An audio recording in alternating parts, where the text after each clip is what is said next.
We know how to represent 5-digit numbers, but to write them easily we need lots of practice. Oh, I know that. The more we practice, the better we get. Write in numbers. 11,326. To represent as a number, we make a table of 10,000s, thousands, hundreds, tens, and ones.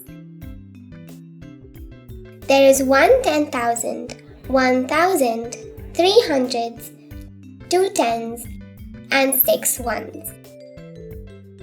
So the answer is 11,326. Fine!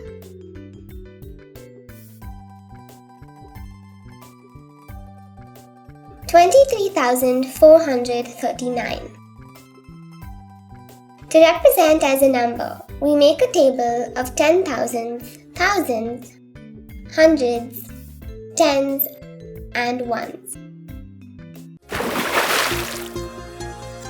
Thank you for watching. Enroll now. To access all 184 videos totaling 16 hours and 38 minutes, featuring introductions, examples, and exercises for grade 4 math.